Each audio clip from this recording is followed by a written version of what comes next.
लोकांना देवाचं वचन द्याल का? वास्तविक माझं जे शेड्यूल आहे ते खूप बिझी, त्यांना माहित आहे. आज 2 चर्च मला घ्यावं लागतात, परंतु दुसरी काही व्यवस्था करून या ठिकाणी मी येऊ शकलो. सेवेचं ओझं आहे, कार्यक्षेत्र मोठं आहे, परंतु देव चालवतो. हालेलुया. आज संदेशाकडे जाण्यापूर्वी एक प्रश्न मी तुम्हाला विचारू इच्छितो. विशेषतः महिला वर्ग या ठिकाणी बऱ्याच प्रमाणामध्ये आहे, मोठा वर्ग आहे. असं म्हणतात की धर्म जर कोणी जिवंत ठेवला तर तो स्त्रियांनीच ठेवला आहे. हालेलुया. कारण तुम्ही कुठे पहा, कुठलेही तीर्थक्षेत्र पहा, हिंदू देवदेवतांची मंदिरं पहा, तीर्थक्षेत्र पहा, चर्च पहा, त्या ठिकाणी स्त्रियांची संख्या जास्त असते. हालेलुया. आणि म्हणून संदेशाकडे जाण्यापूर्वी एक प्रश्न मला तुम्हाला विचारायचा आहे की ज्यावेळेस तुम्ही स्वयंपाक घरामध्ये जाता किंवा किचन मध्ये जाता, त्यावेळेस तुम्ही तिथे काय बघता?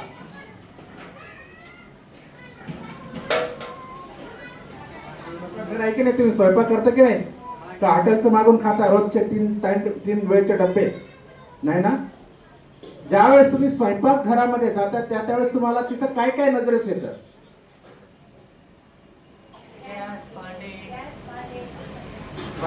अजून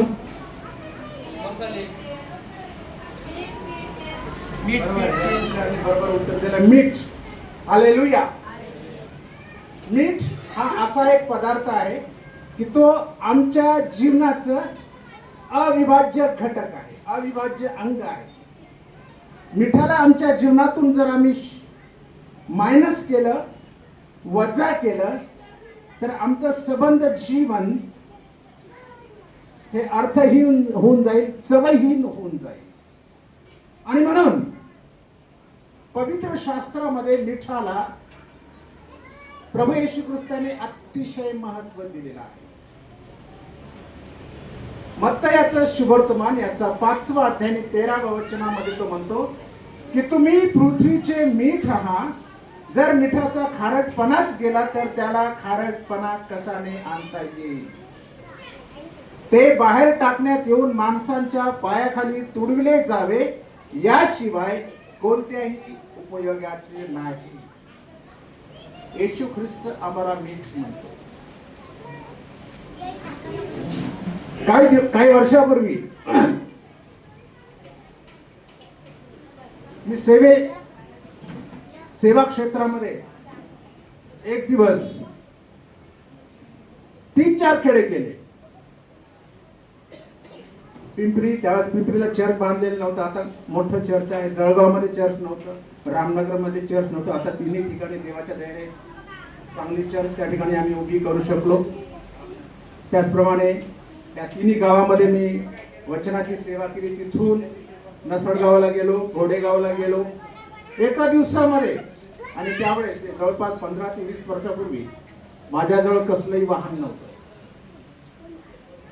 बाय बस मी गेलो आणि ज्या ठिकाणी मला पायी जाता येईल, जिथे बस नव्हती, काही वाहन नव्हतं, त्या ठिकाणी तिथून मी पायी गेलो. तिथे काही लोकांना भेटी दिल्या, वचनाची सेवा केली, वचन त्यांना सांगितलं. आणि मग जाम भूक लागली, खूप भूक लागली. आता असं वाटलं की कधी घरी जातो आणि कधी कधी जेवणावर तावा मारतो. बस पकडली, बऱ्याच उशिरा बस लागली, भूक आहे, पोटात कावळे ओरडत होते. आणि त्या ठिकाणी मी बस पकडली, घरी आलो. दारात पाऊल ठेवताच दारातून खमंग फोडणीचा वास आला. आता ती खमंग फोडणी कशाची होती ती तुम्ही ओळखून घ्या. सुंदर मसाला, एकदम इतकं काही सुंदर मिश्रण माझ्या पत्नीने त्या भाजीमध्ये टाकलं होतं, मिसळलं होतं. इतका सुंदर घमघमाट वास सुटला होता त्या जेवणाचा. आणि माझी भूक अधिकच काय झाली, तीव्र झाली, वाढली. आणि मला असं वाटलं की कधी कधी मी जेवणावर ताव मारतो, बॅग आपटली, बूट काढले, लगेच माझ्या पत्नीला म्हणालो, चल जे काही असेल ते मला वाढ, तू सुंदर, खूप खूप सुंदर भाजी बनवलेली दिसते. अहो थांबा, थोडा हातपाय धुवून घ्या. नाही नाही, हातपाय मी नंतर धुईल, पण अगोदर मला जेवण दे. कारण त्या भाजीचा खमंग वास माझ्या नाकामध्ये शिरला होता. सुंदर भाजी आहे बा. पाहिलं मी, तिने आणलं ते जेवण, फोडणीचा भात, सुंदर चपाती, वाटीमध्ये भाजी चमचमीत वर तर्री चमकत होती. वा वा वा, काय जेवण आहे म्हटलं. 2 शब्दाची प्रार्थना केली. पोळीचा घास, पोळीचा तुकडा तोडला, भाजीमध्ये बुडवला आणि तोंडात टाकला. माझ्या चेहऱ्यावर एकदम 12 वाजले. अरे काय, अहो काय झालं, अरे कसली भाजी बनवलीस तू? अहो सगळं टाकले त्याच्यामध्ये, मसाला टाकला, गरम मसाला टाकला, बोजवार टाकला, कोथिंबीर टाकली, पुदिना टाकला, सगळं सगळं सगळं जे काही त्याच्यामध्ये पाहिजे ते सगळं टाकलंय.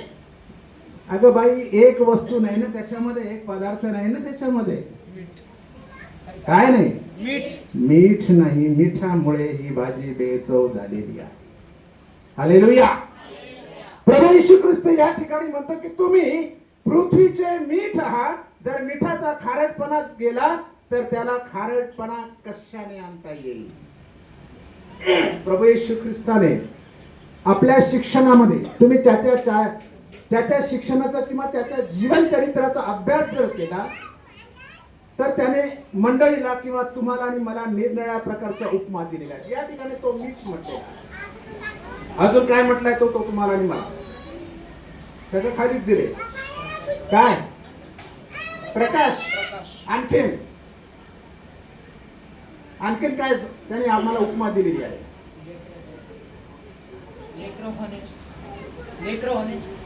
उपमा. उपमा.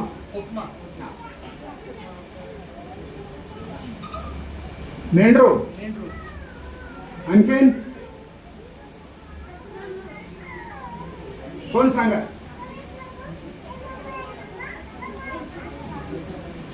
सर्वात महत्वाचं, आम्ही ख्रिस्ताची वधू आहोत. अनेक प्रकारच्या उपमा या ठिकाणी दिल्यात. वेळेअभावी मी तुम्हाला सांगत नाही, परंतु या ठिकाणी प्रभू येशू ख्रिस्त त्या ठिकाणी तुम्हाला आणि मला मिठाची उपमा त्या ठिकाणी देत आहे. मत्तयाच्या शुभवर्तमानाचा अभ्यास करण्याच्या अगोदर मी तुम्हाला सांगू इच्छितो की प्रभू परमेश्वराने, यहोवा परमेश्वराने आपल्या लोकांशी मिठाचा करार त्या ठिकाणी केलेला आहे. हालेलुया. गणनाचा 18वा अध्याय कोण काढायचा कृपा करून, आणि वचन 19. ज्याला सापडलं त्याने वाचा. गणना 18 वचन 19.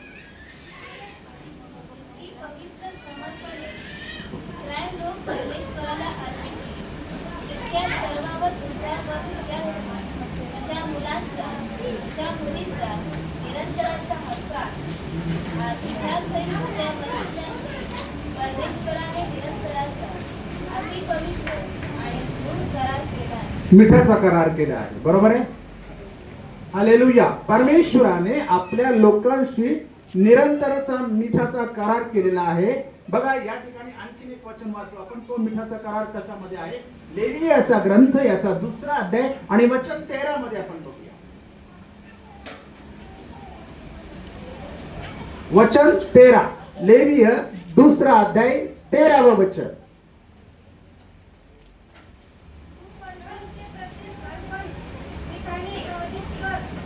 तुझ्या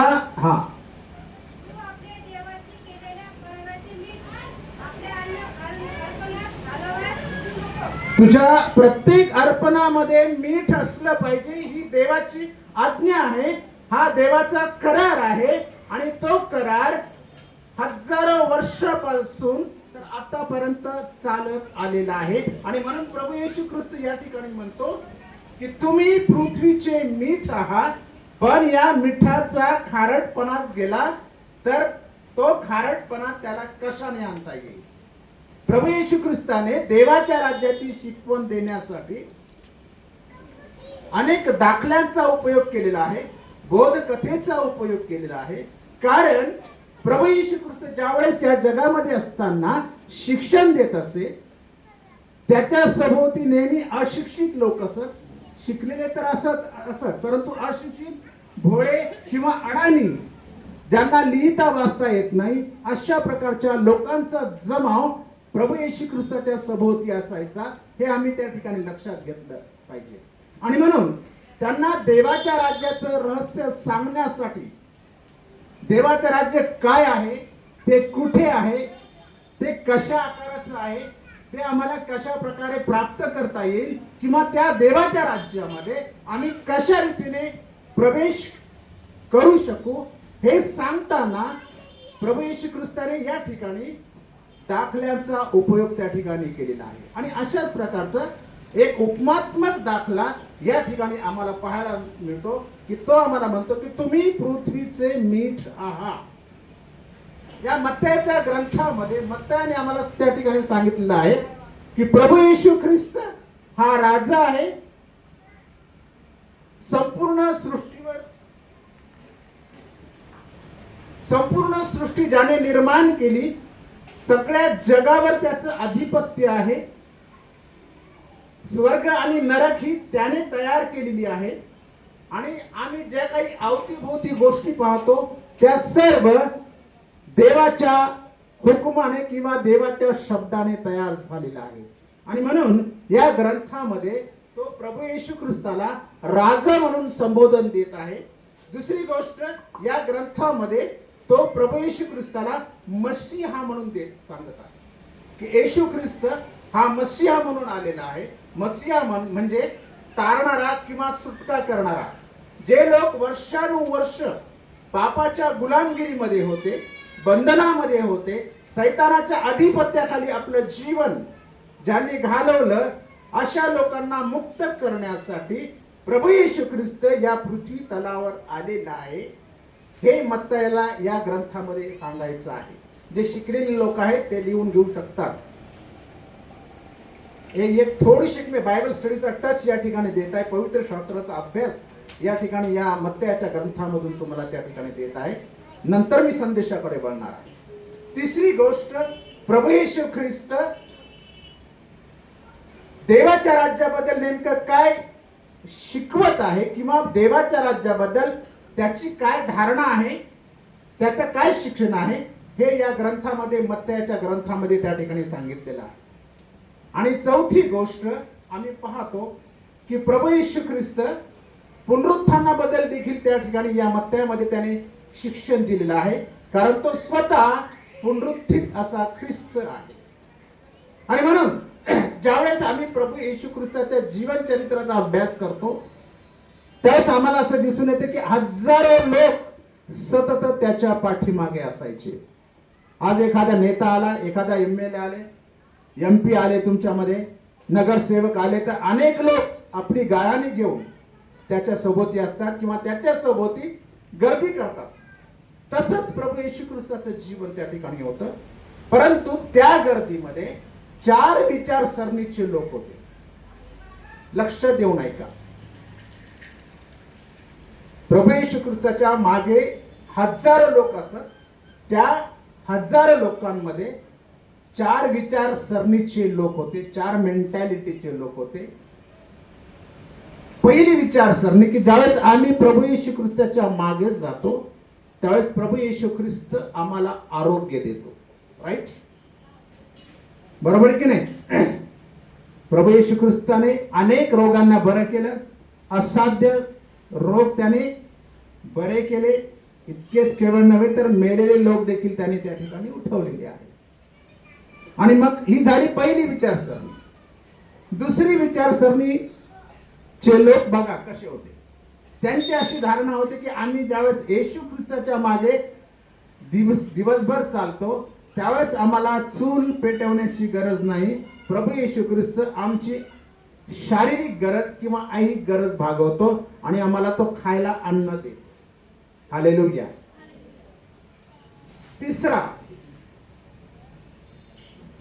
तिसरा प्रकार किंवा तिसऱ्या विचारसरणीचे लोक ते होते शास्त्री, फरीसी किंवा कर्मठ किंवा सनातनी लोक, जे ख्रिस्ताच्या विरोधामध्ये आयुष्यभर चालले. या ठिकाणी त्यांची विचारसरणी अशा प्रकारची होती की प्रभू येशू ख्रिस्त शिक्षण देत असताना मोशेच्या नियमशास्त्रा विरुद्ध काही बोलतो का, देवाच्या विरोधामध्ये काही बोलतो का, त्याला आम्ही शब्दामध्ये पकडू, त्याला आम्ही शिक्षा करू, त्याला आम्ही मरणदंड ठोठावू.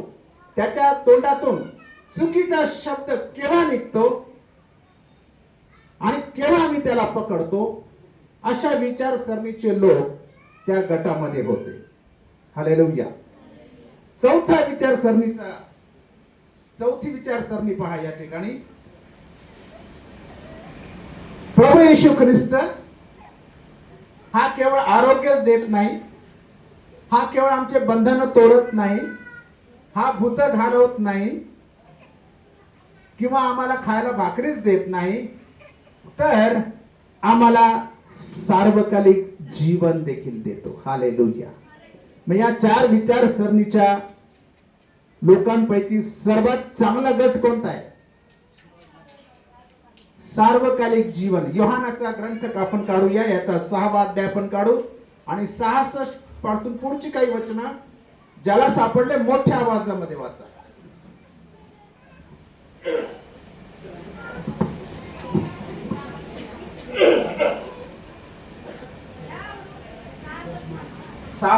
पुढे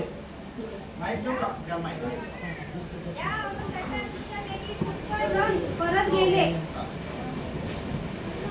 ह्यावरून त्याच्या शिष्यापैकी पुष्कळ जण परत गेले आणि पुन्हा कधी त्याच्या बरोबर चालले नाही.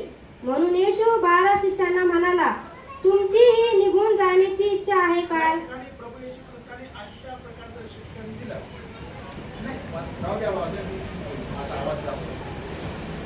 आणि ज्यावेळेस त्यांनी ते शिक्षण ऐकलं, प्रभू येशूच्या मागे चालल्याने काय यातना सहन कराव्या लागतील, कोणते क्लेश आम्हाला सहन करावे लागतील, हे ज्यावेळेस त्यांनी ऐकलं त्यावेळेस बरेचसे लोक त्याला सोडून गेले. हालेलुया. आणि मग त्यांनी आपल्या शिष्याला देखील विचारले की मला बरेच लोक सोडून गेले आहेत, तुम्हाला देखील निघून जाण्याची इच्छा आहे का? त्यावेळेस पुढे येशूने काय उत्तर दिले?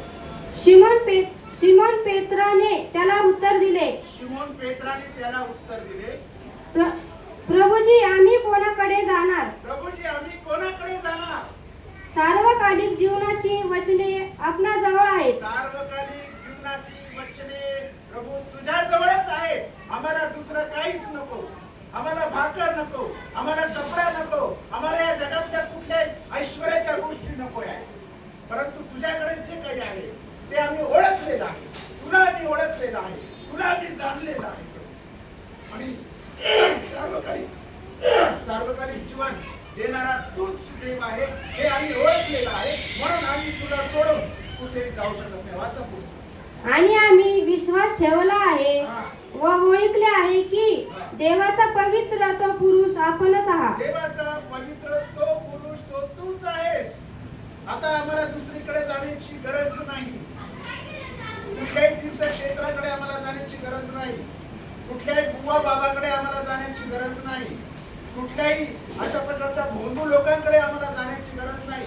चुकीचं शिक्षण ज्या ठिकाणी प्राप्त होतं किंवा दिलं जातं त्या ठिकाणी आम्हाला जाण्याची गरज नाही, कारण तू ख्रिस्त आहेस, तू सार्वकालिक जीवन देणारा देव आहेस आणि तुला मी ओळखलेलं आहे. तुझ्याशिवाय सार्वकालिक जीवन या दुनियेमध्ये या जगामध्ये आम्हाला कोणीच देऊ शकत नाही, हे आम्ही छाती ठोकपणे सांगतोय. हे पेत्राला या ठिकाणी सांगायचं. हालेलुया. या ठिकाणी आपण पाहूया प्रभू येशू ख्रिस्त तुम्हाला आणि मला मीठ म्हणत आहे. आता मीठ म्हणून आम्हाला नेमकं काय करायचं आहे? प्रभू येशू ख्रिस्त मंडळीला मीठ म्हणतो, मंडळीच्या पालकाला मीठ म्हणतो, मंडळीच्या प्रत्येक सभासदाला मीठ म्हणतो. जो प्रभू येशू ख्रिस्तावर विश्वास ठेवून आपलं जीवन त्याला समर्पित करतो आणि त्याच्या मार्गाने आयुष्यभर चालतो, त्याला येशू ख्रिस्त मीठ म्हणतो. तुम्ही पृथ्वीचे मीठ आहात आणि त्या मिठाचा खारटपणा गेला तर काय होणार? त्याचा काही फायदा नाही. त्याला बाहेर टाकून देण्यात येईल, बाहेर फेकण्यात येईल.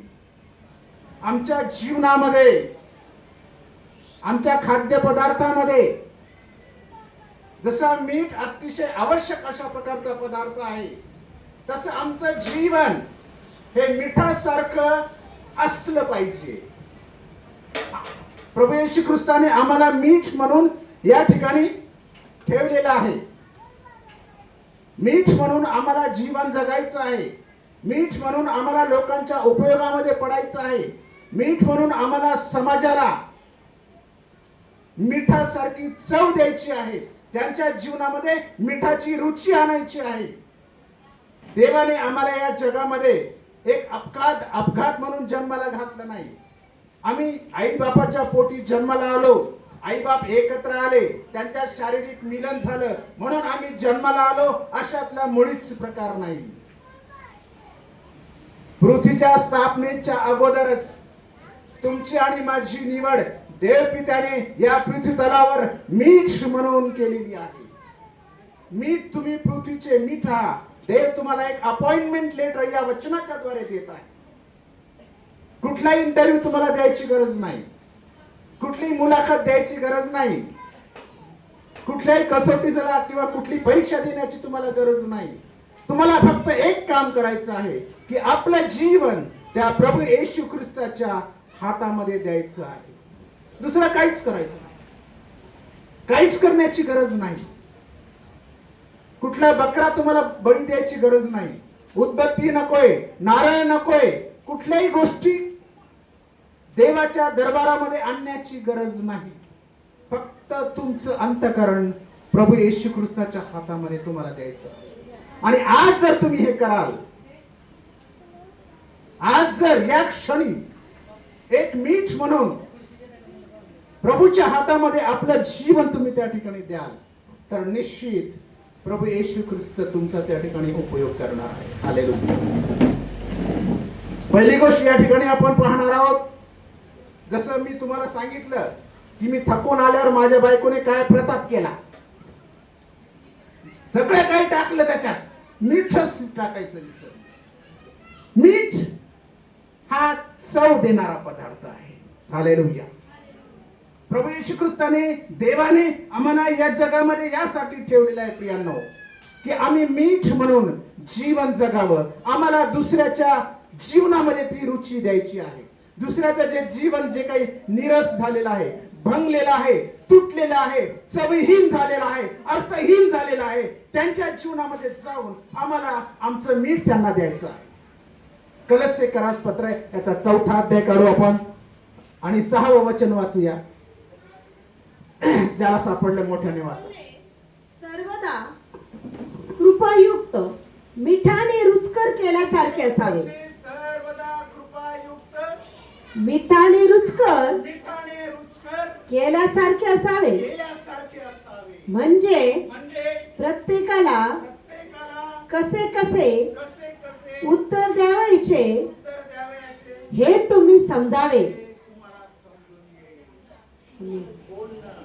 मिठासारखं कृपायुक्त असलं पाहिजे, रुचकर असलं पाहिजे, चवदार असलं पाहिजे, त्याच्यामध्ये ती मिठाची गोडी असली पाहिजे, मिठाचा स्वाद असला पाहिजे. जी जीवन तुटलेली आहे, तुटलेली आहे, भंगलेली आहे, ज्यांच्या जीवनामध्ये ख्रिस्त नाही, ज्यांच्या जीवनामध्ये ख्रिस्ताच्या ऐवजी नुसता अंधकार आहे, त्या अंधकाराच्या लोकांकडे जाऊन तुम्हाला त्यांना प्रकाशामध्ये आणायचं आहे आणि त्यांना सांगायचं आहे की ख्रिस्त तुझ्यासाठी मेलेला आहे. तो फक्त माझ्यासाठी नाहीये, तो फक्त भारतातल्या लोकांसाठी नाहीये, तो फक्त अमेरिकेच्या लोकांसाठी नाहीये, तो फक्त रशियाच्या लोकांसाठी नाहीये, तो फक्त पॅलेस्टाईनच्या लोकांसाठी नाहीये. प्रत्येकासाठी प्रभू येशू ख्रिस्त या जगामध्ये जन्माला आलेला आहे. लक्षात ठेवा. आणि त्या ख्रिस्ताचं राज्य काय आहे, त्या ख्रिस्ताची क्षमाशीलता काय आहे, त्या ख्रिस्ताचं बलिदान काय आहे, हे मी तुला सांगू इच्छिते. माझ्या बहिणी, माझ्या भावा, चल येशूकडे ये. एक मीठ म्हणून प्रभू येशू तुम्हाला उपयोगात सांगू. काय तुमची तयारी आहे काय? हालेलुया. अनेक लोक म्हणतात, एका ठिकाणी मी गेलो होतो, संदेश सांगत होतो, कोणी म्हणून मागून ओरडलं, हो तो येशू तर अमेरिकेचा आहे. अरे म्हटलं तू मूर्ख आहे का? त्याला तोंडावर बोललो. किती शिकतो? MA झालो. म्हटलं MA नाही तू MAD आहेस. अभ्यास कर. कुठं झाला जन्म? येशू ख्रिस्ताचा जन्म पॅलेस्टाईन देशामध्ये झाला. पॅलेस्टाईन कोणत्या खंडामध्ये येतं? पाहत होता, मला माहित नाही. म्हणून पॅलेस्टाईन आशिया खंडामध्ये येतं. भारत देश कोणत्या खंडामध्ये आहे? आशिया खंडामध्ये आहे. प्रभू येशू अमेरिकेचा कसा रे म्हटला? तो आशिया खंडाचा आहे. हालेलुया. शांतच राहिला. प्रभू येशू ख्रिस्त फक्त आशिया खंडाचा नाही, युरोप खंडाचा नाही, आफ्रिका खंडाचा नाही, प्रत्येकासाठी त्याने जन्म घेतलेला आहे. आणि तो ख्रिस्त मीठ म्हणून आम्हाला त्या ख्रिस्ताकडे लोकांना आणायचं आहे. त्यांच्या जीवनामध्ये मिठासाठी चव द्यायची. रोमकारास पत्र याचा 12 अध्याय काढा आणि 18 वचन वाचा.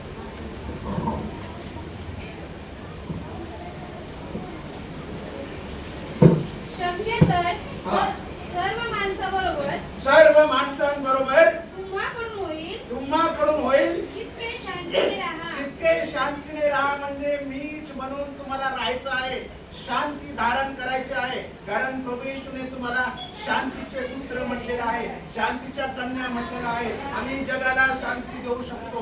जगामध्ये जो गोंधळ आहे, जगामध्ये जाती युद्ध आहे, जगामध्ये रक्तपात चालू आहे, टेररिझम चालू आहे, जातीभेद चालू आहे, आंदोलन चालू आहे, सरकारच्या विरोधामध्ये अनेक अशा प्रकारचे कारस्थान रचले जात आहे. परंतु या सर्व परिस्थितीमधून एक मीठ म्हणून, एक देवाचं लेकरू म्हणून या जगाला, या जगामध्ये शांती तुम्ही आणि आम्ही देऊ शकतो. बाकी कोणी देऊ शकतो? हालेलुया. यावर तुमचा विश्वास आहे? प्रभू येशू ख्रिस्ताने तुम्हाला मीठ म्हटलेलं आहे. तुम्ही पृथ्वीचे मीठ आहात. घरातलं मीठ नाही म्हटलंय, गाडग्यातलं मीठ नाही म्हटलंय, डब्यातलं मीठ नाही म्हटलंय. तुमचं जीवन फक्त किचन पुरतं मर्यादित राहू देऊ नका. तुमचं जीवन जे काय फक्त चूल आणि मुलापुरतं मर्यादित राहू देऊ नका. तुमचं जीवन जे काय ते फक्त नवऱ्याच्या अधीन असू देऊ नका. नाही, पतीच्या अधीन असणं गरजेचं आहे, ती गोष्ट नाही, तो भाग वेगळा आहे. परंतु जे काही तुमचं जीवन तुम्ही मर्यादित स्वरूपामध्ये करून ठेवलेलं आहे ते मर्यादित नका करू, ते अमर्यादित अशा प्रकारचं आहे. कारण ख्रिस्त तुम्हाला म्हणताय की तुम्ही पृथ्वीची मीठ आहात. हे बहिणी, हे माते, हे भावा, हे कन्ये, हे माझ्या पुत्रा, माझ्या देवाच्या सेवका, तू पृथ्वीचे मीठ म्हणून या जगामध्ये प्रभूने तुला आणलेला आहे. हालेलुया. मी जाणीव तुम्हाला मनामध्ये ठेव. ते सतत आपल्या मनामध्ये, आपल्या अंतःकरणामध्ये तू वागव. पुढे काय सांगा? शक्यतो सर्व माणसांबरोबर शांतीने राहा. आणि शांती धारण करण्यासाठी आमच्या जीवनामध्ये मिठासारखा रुचकरपणा पाहिजे हे लक्षात ठेवा. पहिली गोष्ट आम्ही त्या ठिकाणी पाहिजे की आमचं जीवन हे मिठासारखं रुचकर असतं. जसं मीठ रुची आणतं, स्वाद आणतं, जेवणामध्ये चव आणतं. हालेलुया. दुसरा मिठाचा गुणधर्म दुसरा बघूया.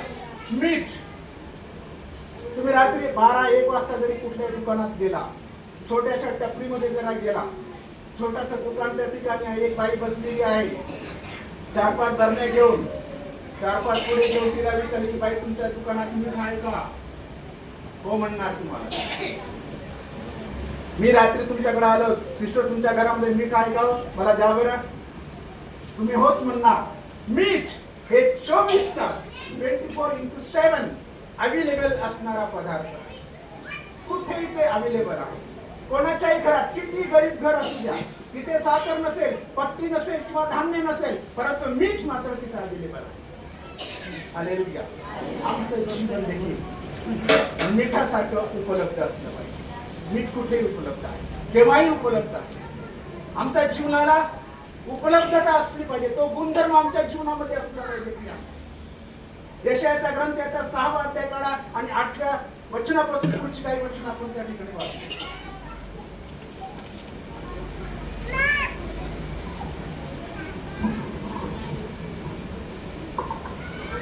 मूर्खापेक्षा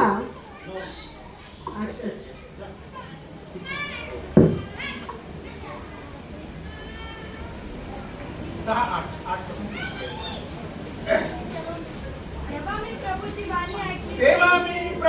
वाणी ऐकली ती अशी, ही अशी मी कोणाला पाठवू? मी कोणाला पाठवू? आमच्यासाठी कोण जाईल? आमच्यासाठी कोण जाईल? तेव्हा मी म्हणालो, तेव्हा मी म्हणालो, हा मी आहे, हा मी आहे, मला पाठव. मला पाठवू प्रभू, मला पाठवू. मी तुझ्यासाठी उपलब्ध आहे प्रभू. तुझ्यासाठी मी या ठिकाणी हजर आहे. तुझ्यासाठी, तुझ्या कार्यासाठी माझ्या जीवनाची उपलब्धता या ठिकाणी मी तुझ्या समोर सादर करीत आहे प्रभू. 4 नोव्हेंबर 1989 साली देवाने हीच वाणी माझ्या कानामध्ये घातली की माझ्यासाठी कोण जाईल. हजारो आत्मे अंधकारात खितपत पडलेले आहे. ख्रिस्त ज्यांना माहित नाही असे लोक नाशाकडे जात आहेत. त्यांना वाचवण्यासाठी कोण जाणार, कोण जाणार? प्रभूला म्हटलं, प्रभू हा मी आहे, मी जातो प्रभू. हालेलुया. यशाया त्याचा अभ्यास तुम्ही करा. खूप सुंदर अभ्यास आहे, खूप सुंदर अशा प्रकारचं त्याने देऊ सगळ्या देवाच्या आत्म्याच्या पाय.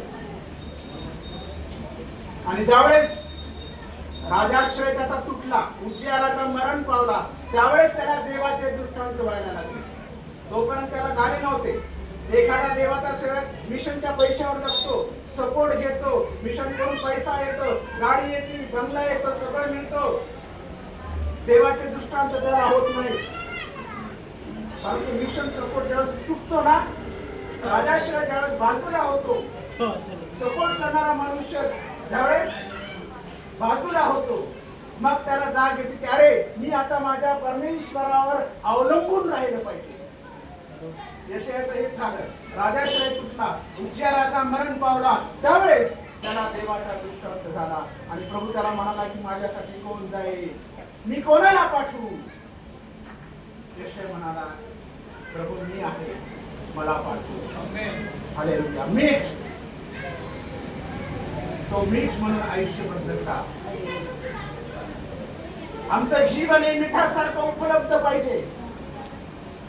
सिस्टर मला सांगतात नाही, त्यांना कधी कधी कुठेही जावं लागतं, मिठासारखं त्यांचं जीवन चालतं. केव्हा त्यांना फोन येतो, कधी पण प्रार्थनेसाठी कुठे कुठे जाऊन येतात. त्या पूर्ण महाराष्ट्रामध्ये, परदेशामध्ये जाऊन आल्या. मिठासारखं त्यांनी आपलं जीवन बनवून टाकलेलं आहे, उपलब्ध. प्रभू मी तुझ्या कार्यासाठी उपलब्ध आहे, तुझ्या कार्यासाठी मी हजर आहे. आळस नाही, थकवा नाही, दुर्लक्ष नाही, काम सुतारपणा नाही. हालेलुया. 2, 2:30, 3, 2:45 वाजता मला फोन येतो, फोन उचलत असतो. पाळायच्या वेळेस माझी प्रार्थना करा. कधी कधी माझी पत्नी थोडंसं संसारिक स्थिती असल्यामुळे थोडंसं मला हे करते, अरे काय रात्रीचे फोन कशाला नाही. आम्ही मीठ आहोत. कोणाची काय गरज आहे, कोणाला आमच्या प्रार्थनेची गरज आहे, कोणाला आमच्या सांत्वनपर शब्दाची गरज आहे, कोणाला आमच्या आधाराची गरज आहे, कोणाला आमच्या मदतीची गरज आहे. आम्ही नीट म्हणून उपलब्ध असलं पाहिजे आणि त्या व्यक्तीला आम्ही मदत करणं गरजेचं आहे, केलीच पाहिजे. त्याच्यामध्ये तडजोड नाही. कारण प्रभू येशू ख्रिस्त म्हणतो की तुम्ही पृथ्वीचे मीठ आहात, तुम्ही पृथ्वीचे मीठ आहात. चालता बोलता जेव्हा तुम्ही रस्त्याने चालता, लोकांनी म्हटलं पाहिजे देवाची बाई चालली, ख्रिस्ताची बाई चालली, तिचं जीवन मिठासारखं आहे. हालेलुया. तो मनुष्य चालला, ते ब्रदर चालले, तिथे आराधना करतात बरं का, समर्पित त्यांचं जीवन आहे, खरंच मिठासारखं त्यांचं जीवन आहे. नवीन बदली झाली माझ्या बाईकडे. सुरुवातीला 3-4 दिवस काही गाडी नव्हती, तिथे काय नव्हतं, माझ्याकडे पण काही वाहन नव्हतं. त्यावेळेस मी मोटरसायकलवर नेऊन सोडायचो आणि तिथे खिचडी करणारी बाई रोज मला बघायची. 8 दिवस गेले, 10 दिवस गेले, 12 दिवस गेले, पाहिलं. आणि मग मी असं सोडून गेलो, माझ्या पत्नीला शाळेत सोडलं, निघालो होतो. आणि मग ती बाई कांताबाई, तिचं नाव, माझ्या पत्नीच्या ऑफिसमध्ये, मॅडम आज येऊ का? माझी पत्नी काय काम करत, हा या ना म्हणे. कांताबाई काय झालं, एक विचारू का? हा विचार नाही. तुमचा नवरा कोणीतरी जो माणूस आहे, एकदम शॉक बसले. अरे कसं काय म्हणते कांताबाई तू? नाही म्हणजे त्यांचं जे काही अपेअरन्स आहे, त्यांची जी काही बॉडी लँग्वेज आहे, त्यांची बोलण्याची जी काही पद्धत आहे, त्यांचं जे काही एकंदर स्ट्रक्चर आहे, एखाद्या देवाच्या माणसाचं ती अभिमानाने किंवा फुगीरपणाने सांगत नाही, परंतु एक नवीन गावातली बाई माझ्या विषयी अशा प्रकारची तिची धारणा आहे, तिची साक्ष आहे की हा कोणीतरी देवाचा माणूस आहे. हालेलुया. तुम्ही रस्त्याने ज्यावेळेस चालता तुम्हाला देवाचं म्हटलं पाहिजे, ख्रिस्ताची बाई म्हटलं पाहिजे, ख्रिस्ताची बहीण म्हटलं पाहिजे, ख्रिस्ताचा भाऊ म्हटलं पाहिजे, ख्रिस्ताचं लेकरू म्हटलं पाहिजे. तुम्हाला 24 तास त्याच्या कार्यासाठी तुम्ही अवेलेबल असलं पाहिजे, उपलब्ध असलं पाहिजे. कारण तुम्ही मीठ आहात. प्रभूने तुम्हाला मीठ मानलेली आहे. मीठ आणखी कशासाठी उपयोगात येतं कोण सांगतात? मीठ हे पदार्थ टिकवून ठेवण्यासाठी उपयोगात आणलं जातं. लोणच्यामध्ये, धान्यामध्ये टाकतो, अनेक प्रकारच्या केमिकल मध्ये ते टिकवण्यासाठी मिठाचा वापर त्या ठिकाणी केला जातो. तुम्हाला आणि मला प्रभू येशू ख्रिस्ताने मीठ म्हणून म्हटलेलं आहे, कारण आम्हाला देवाचं राज्य टिकवायचं आहे. देवाची मंडळी आम्हाला पुढे न्यायची आहे. प्रत्येक माणसाला त्या देवाच्या राज्यामध्ये आणायचं आहे. त्यासाठी प्रभू येशू ख्रिस्ताने तुम्हाला मीठ म्हटलेलं आहे.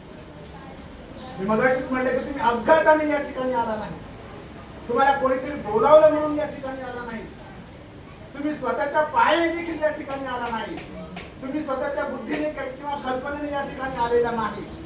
प्रभूने तुम्हाला निवडलेला आहे. त्याच्याकडे तुमच्यासाठी एक फार मोठी योजना आहे. यिर्मया 29:11 प्रमाणे तो म्हणतो की तुमच्यासाठी जे काही माझे संकल्प आहेत, माझ्या योजना आहेत, त्या अतिशय गहन आहेत, अतिशय मोठ्या आहेत. ते अहिताचे नाही, तर तुम्हाला तुमच्या जीवनाची भावी सुस्थितीची आशा देणारी आहे. तुमची येणारी जी काही स्थिती आहे, येणारी परिस्थिती आहे, ज्यावेळेस तुम्ही ख्रिस्तामध्ये आहात, त्यावेळेस तुम्ही मिठासारखं जीवन कराल, तुमचं मिठासारखं योग्य रूप तुमच्या जीवनाच्या द्वारे होईल, त्यावेळेस तुमची जी काही परिस्थिती आहे बदलून जाईल. लक्षात ठेवा. बॉन्डवर लिहून देतो मी, 100 रुपयाचा बॉन्डवर मी लिहून देतो. ज्यावेळेस तुम्ही ख्रिस्तासाठी मीठ म्हणून जीवन जगाल, त्यावेळेस येणाऱ्या दिवसामध्ये तुमच्या जीवनामध्ये काय काय घटना घडतील हे मी तुम्हाला लिहून देतो. हालेलुया. मीठ म्हणून उपयोगात घ्या. मीठ म्हणून जीवन जगा. उगत यायचं, जीवन जगायचं, मजा करायची, मौज मजा करायची, एन्जॉय करायचा, टीव्ही बघत बसायचं दिवसभर किंवा अशा प्रकारच्या तत्सम व्यर्थ गोष्टी आयुष्यामध्ये करायच्या, यापेक्षा देवाच्या वचनामध्ये, देवाच्या आत्म्यामध्ये, देवाच्या कार्यामध्ये घडून जा. कारण प्रभू येशूने तुम्हाला मीठची संज्ञा दिली आहे. मिठाची उपमा त्या ठिकाणी. हालेलुया. आणखी मिठाचा काय काय उपयोग आहे? चौथा जो उपयोग आहे, पहिला उपयोग काय पाहिला आम्ही कोण सांगेल? मीठ हे चव देणारा आहे. दुसरा उपयोग, मीठ हे उपलब्ध आहे. 24 तास उपलब्ध आहे. केव्हाही, कुठेही, कधीही ते उपलब्ध आहे. जगाच्या प्रत्येक कोपऱ्यावर, कानाकोपऱ्यामध्ये मीठ आहे. तिसरी गोष्ट, टिकवणार. मीठ हे टिकवणार आहे. देवाचं राज्य टिकवण्यासाठी तुम्हाला आणि मला प्रभूने पाचारण केलं आहे. चौथी गोष्ट, मीठ हे खतामध्ये टाकले जाते. तुम्हाला माहिती आहे कोणाकोणाच्या घरी शेती आहे? कोणाकडेच नाही. बरं, हा 2-3 लोकांनी हात पडते. तुम्ही खत वापरता ना, पीठ ज्यावेळेस येतं, त्या खतामध्ये मिठाचा अंश असतो. यासाठी की ते पीक जोमदारपणे यायला पाहिजे, पिकाची व्यवस्थित वाढ व्हायला पाहिजे आणि त्याची फळं तुम्हाला आणि मला चाखायला मिळाली पाहिजे. मीठ हे त्या खतामध्ये टाकलं जातं. त्याचा उपयोग पिकाची योग्य वाढ होण्यासाठी केला जातो. आम्हाला देवाचं राज्य वाढवायचं आहे, फक्त टिकवायचं नाही, वाढवायचं आहे. प्रत्येक रविवारी एका बहिणीने, एका भाऊने, एका आत्म्याला या मंदिरामध्ये दाखल करा. निश्चय करा, येणाऱ्या दिवसामध्ये मंदिर चौपट या ठिकाणी वाढेल किंवा इथून पुढे स्थलांतर होईल, तिथे आपण मोठं मंदिर बांधतो. निश्चित प्रभू ते करणार. पण तुम्हाला मीच म्हणून देवाच्या राज्यासाठी त्या ठिकाणी उपयोगात यायचं. हालेलुया. येशू ख्रिस्ताबरोबर अगोदर 12 होते, नंतर 72 झाले, नंतर 120 झाले, नंतर किती झाले? 3000 झाले. वाढत वाढत वाढत गेले. आणि प्रकटीकरणाच्या पुस्तकामध्ये संत योहान म्हणतो की कोणाच्याने मोजवला नाही इतका जमाव मी पाहिला. हालेलुया. कोणाच्याने मोजवणार नाही इतका जमाव या मंडळीमध्ये येऊ शकतो. पण तुमची तयारी पाहिजे. मीच म्हणून तुम्हाला देवाच्या राज्यासाठी काम करायचं. संसाराचं काम आहे नाही म्हणत नाही. देवाने कधी असं म्हटलं नाही की तुम्ही संसार करू नका. मला करायचं आहे.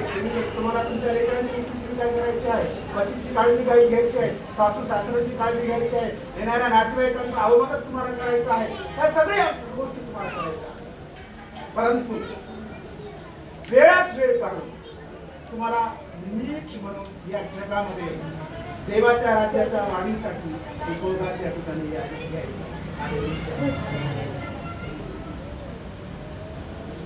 त्याच्यानंतरचा उपयोग मीठ हे शुद्धीकरणासाठी वापरलं जातं. अनेक केमिकलमध्ये, अनेक औषधामध्ये ते शुद्ध केलं जातं. जेणेकरून ते औषध किंवा ते केमिकल किंवा तो घटक शुद्ध केला जातो, प्युअर केला जातो. आपण अंत्ययात्रेच्या वेळेस त्या कॉफिन बॉक्स मध्ये मीठ टाकतो यासाठी की त्या बॉडीला कीड लागू नये, शुद्ध राहावे. अनेक दिवस देवाच्या शेवटी जे व्हायचं तर होतच मला. पण एक ती प्रथा आहे की ती बॉडी चांगली राहावी. काही मीठ हे शुद्धीकरणासाठी वापरलं. देवाचं वचन सांगतं की मी कसा पवित्र आहे, मी जसा शुद्ध आहे, तसे तुम्ही देखील पवित्र. कुठली अपवित्रता प्रभू येशू ख्रिस्ताला खपत नाही, आमच्या परमेश्वराला खपत नाही. आणि म्हणून आम्ही मीठ म्हणून इतरांचं जीवन शुद्ध करण्यासाठी वापरणं अतिशय गरजेचं आहे. आमचं जीवन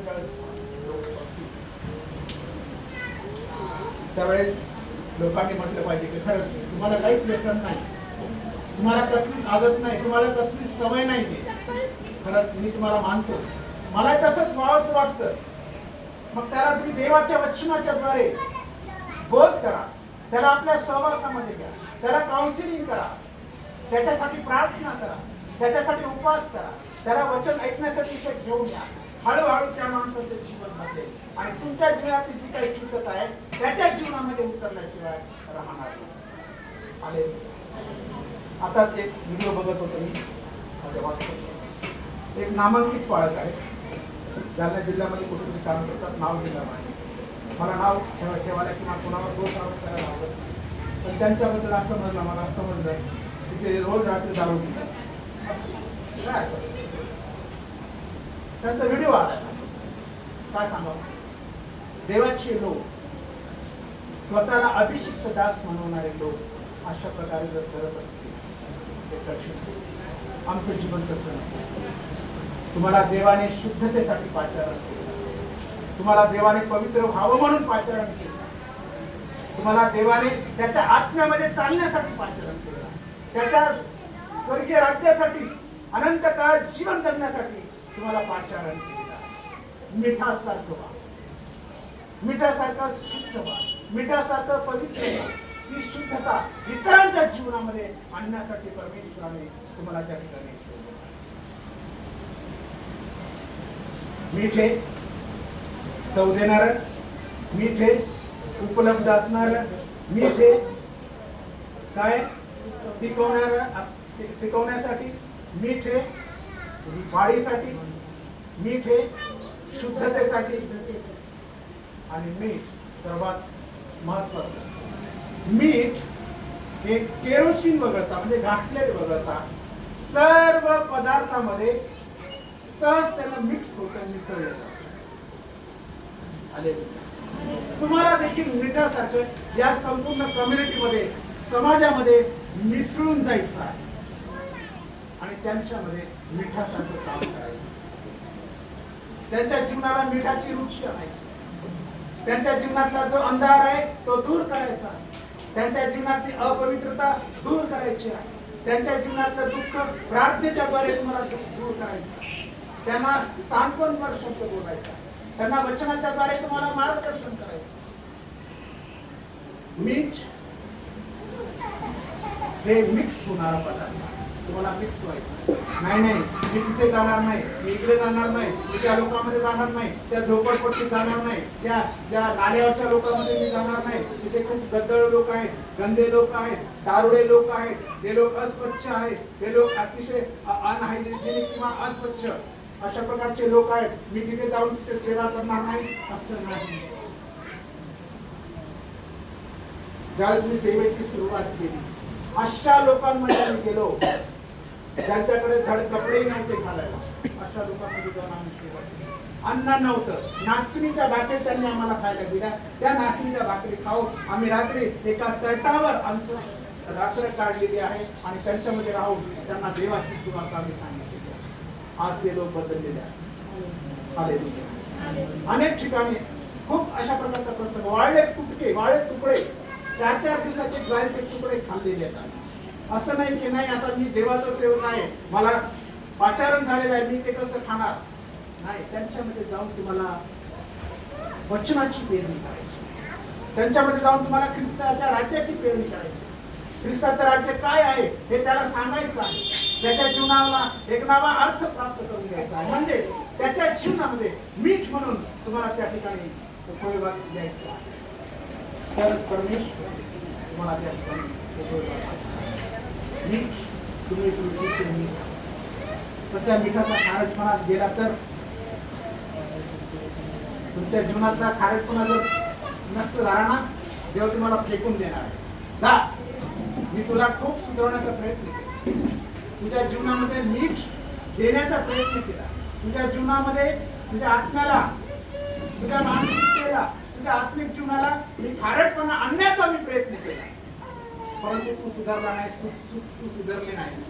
चल, तुला अशा ठिकाणी टाकून देतो की रात्रंदिवस तिथे दात खाणार, अंधाराच्या तिथे तो किडा भिजत नाही, अशा नरकाच्या भयानक आगीमध्ये तो तुम्हाला आणि मला टाकणार आहे.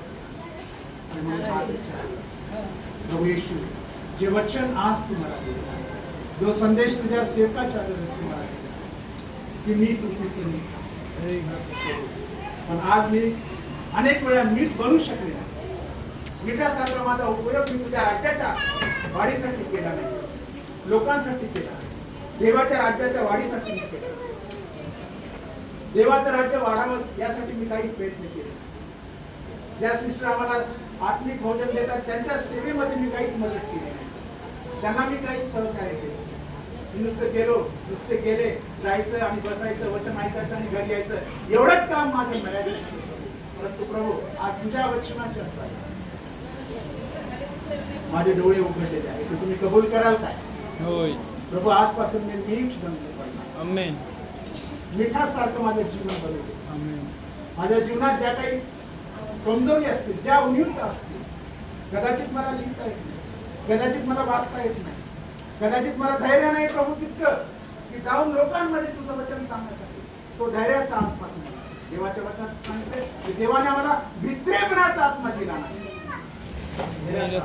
तो धैर्याचा आत्मा मागा मागा. देव तुम्हाला त्याची कृपा, त्याचा अनुग्रह देईल. तुम्ही मीठ, साखर नाही झाली तर हरकत नाही, पण मीठ मात्र जरूर, कारण मीठ हा असा एक पदार्थ आहे जो आमच्या आयुष्यात, आमच्या जीवनात, आमच्या नित्याच्या जीवनातला एक महत्वाचा घटक आहे. आणि म्हणून त्या मिठासारखं झालं देव आम्हाला उपयोग. आमेन.